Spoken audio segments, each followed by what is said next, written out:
Episode 4 of Thoughts from the Porch podcast.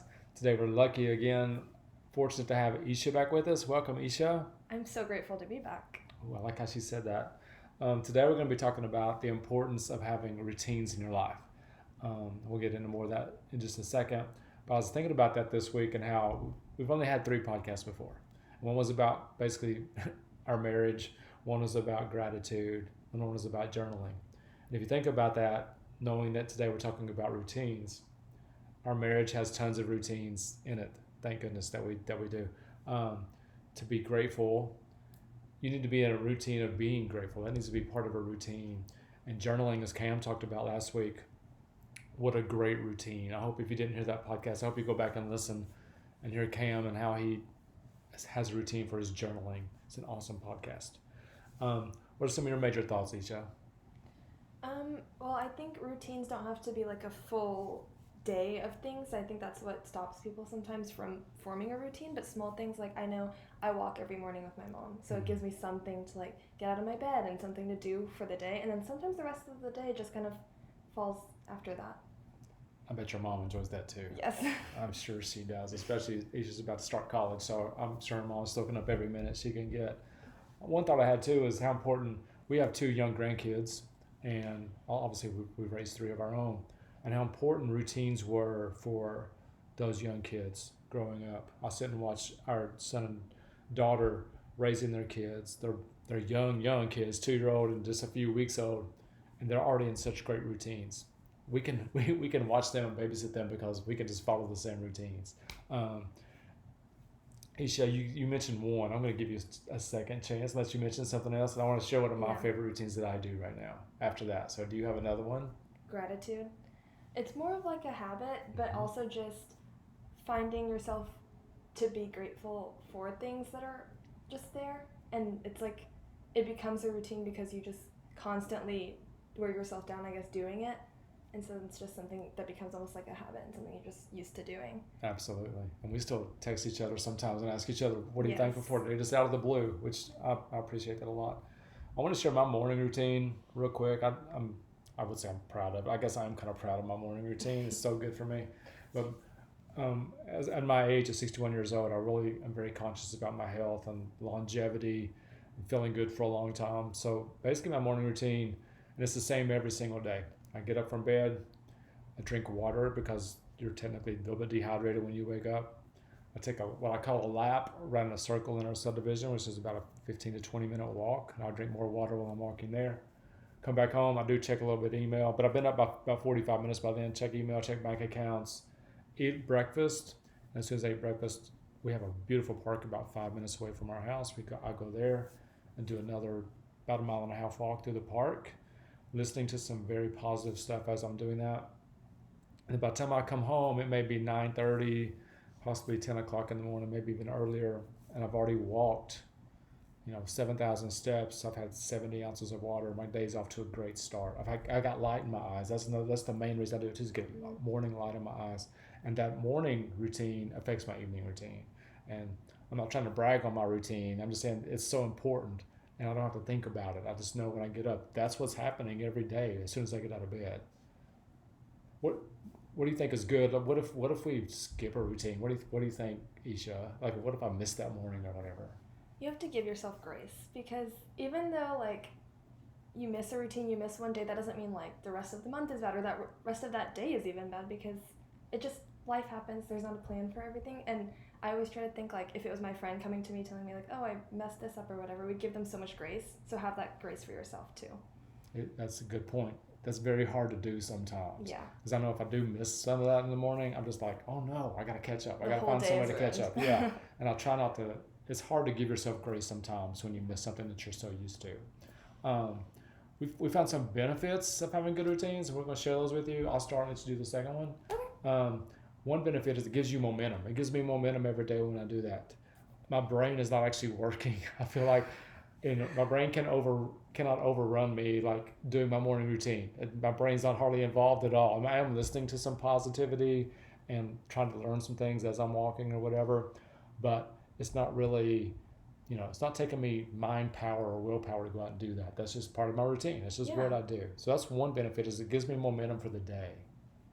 It also gives you something to hold on to when life is just, happening. Because I feel like if it's, summer and there's just not a reason for me to, like, be awake or giving me something to do, then I would just sleep or just, stay in, which is not bad. But I think, like, having, like, the walks with my mom, just some hanging out with a friend or something to be, like, wake up and have a purpose to your day. Yeah, exactly. One other thing we noticed is that starting small routines sometimes develop into these bigger things and bigger, nice, big habits, but starting small, sometimes things increase as you go. Like the gratitude. Exactly. Starting very slowly, being grateful, and all of a sudden, never texting, who knows? Yeah. There is a catch though to some routines, and that is if you're not careful, they can become a rut. And there's a couple of things to be careful of if we feel like when you are in a routine. One is to make sure it's benefiting you. Yeah. All right. It needs to have some purpose to benefit you, or it's just going to become a rut and you'll be like, okay, I'm done with that, probably. Can you think of another one? Giving yourself grace again, because sometimes things happen, and just remembering, like, I'm doing this to become better, and you're not going to perfect this routine by waking up one day and it just happens every single day like that. Yeah. You notice she keeps saying the word grace, and I'm doing that to her on purpose. I'm kind of feeding her that, but so, like y'all know, it's one of my favorite words, and you got to give yourself some grace sometimes. We're going to talk about some of the things we think make up the best routines. I'm going to do the first one. We'll just go back and forth on this one. Perfect. Personally, I think movement is a great routine. Somehow find a routine with movement involved. I heard something this week somewhere where our country right now is the most sedentary society we've ever had. When you think about how long people sit down at work, how long you're in bed, how much you watch TV, sitting, so much. Movement you need to have some sort of routine that has movement in it. How about another one, Esha? Sleep is so important because I feel like when life gets busy or whatever, sleep is the first thing we cut. But it doesn't have to be like you have to go to sleep super early and all these things and wake up really early. It's more just consistency with what time you're waking up and going to sleep, so your body's just kind of falling into the rhythm. Yeah, that's a great one. I'm going to go back to last week, what Cam was talking about. I think journaling, or at least planning, you're maybe the night before you have a routine of planning your day the next day. Or maybe you get up in the morning, the first thing you do is you write down 3 things that you need to accomplish that day, or journaling. Both great habits to be in. Cam taught me into it last week. I'm going to start that, and I think Esha said she's probably going to. Me and my brother. Yes. Going to do the same. How about another one? And then find something you enjoy. So reading, playing your game with your friend, hanging out with your friends, walking. Just find something you enjoy and work it into your day. And it doesn't have to be everyday routine. It doesn't have to be the same exact thing Monday through Sunday. You can do 2 or 3 times a week. You can do every single day. You can do every other day. It's just whatever works with you. It's really good. One couple words of warning. One is don't try to get too many routines. You can overpack them. From what I've researched this week, I read like 3 to 5 is enough, and that sounds like a lot. Sounds like a busy day. It does sound like a busy day. It can take most of your day.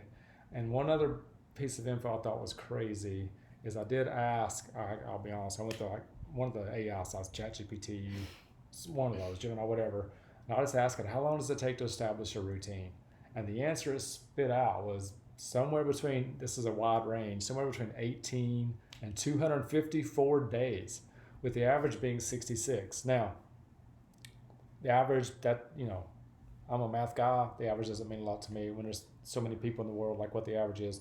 I could not find the median, which is more important. Some habits, obviously, you can set much quicker. Some take a bit longer, but you could probably expect about a month or 2 just to get something established, a good routine established in your life. What do you think about that? I think that's true, and giving yourself time and grace is really important. And I think, honestly, just seeing one routine a week, maybe 2 or 3, and just see how you feel after, because it really does make a difference. But remember, it takes time, and you have to give yourself grace. She said it again, and she's exactly right. A lot of grace involved, but also they're just so powerful. Routines can become really, really important and do so much good for you. Mm-hmm. Good routines. Bad routines can do that too, except the other way. So be careful what kind of routines you're setting, obviously, and kind of go from there. So we're about done here. Do you have anything else you want to share? I don't think so. I think we covered everything. Okay. I do want to throw out there, Esha came over to do a podcast today. She ended up giving life advice. If you're listening out there, you know who you are. I'm just saying that. We may talk about that one day. Who knows? But we'll finish up the podcast where we always do with our 3 favorite words. They are grace and peace.